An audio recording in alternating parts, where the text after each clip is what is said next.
halberds and swords ready, line up along the crest on either side of the shaven-headed captain. Helmets with nose guards hid their faces, but the black eagle crests on their tunics told the traveller who they were, and he knew what he could expect from them if they took him.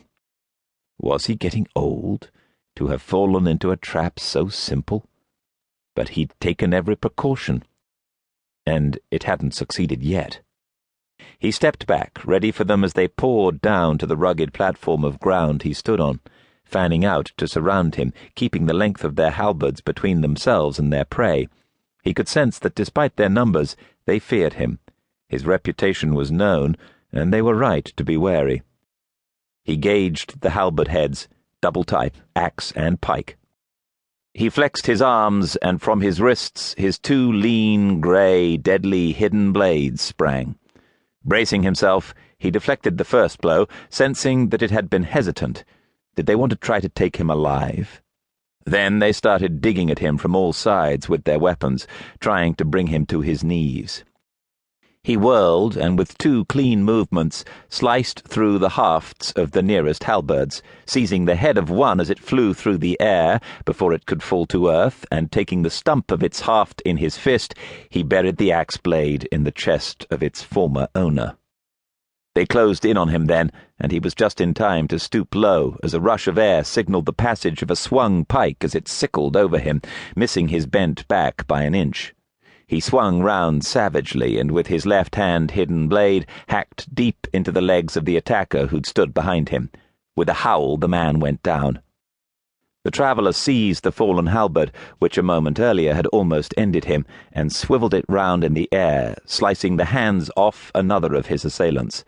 The hands arched through the air, the fingers curled as if beseeching mercy, a plume of blood like a red rainbow curve trailing behind them.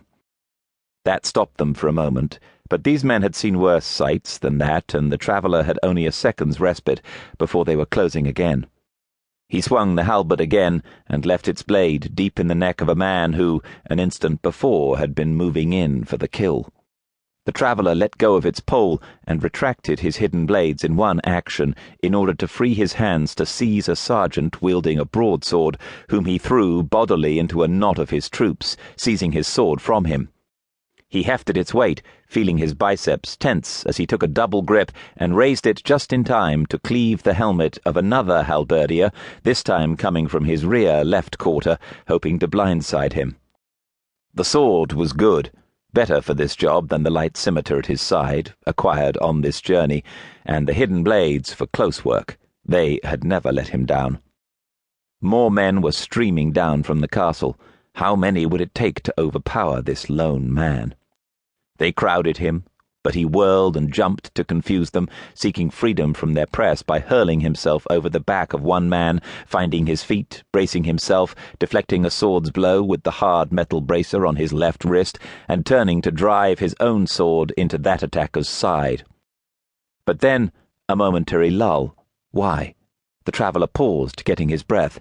There was a time when he would not have needed to get his breath. He looked up, still fenced in by the troops in grey chainmail.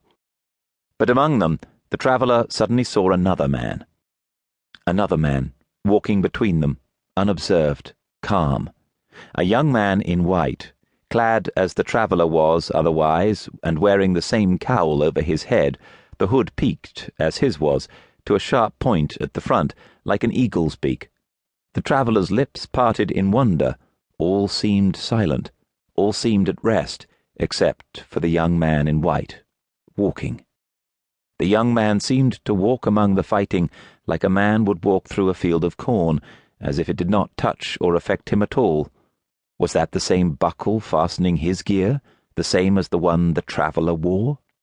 With the same insignia? The insignia that had been branded on the traveller's consciousness and his life for over 30 years, just as surely as, long ago, his ring finger had been branded. The traveller blinked, and when he opened his eyes, the vision, if that was what it had been, had disappeared, and the noise, the smells, the danger were back, all around him, closing on him, rank upon rank of an enemy he knew at last that he could not overcome or escape from. But somehow he did not feel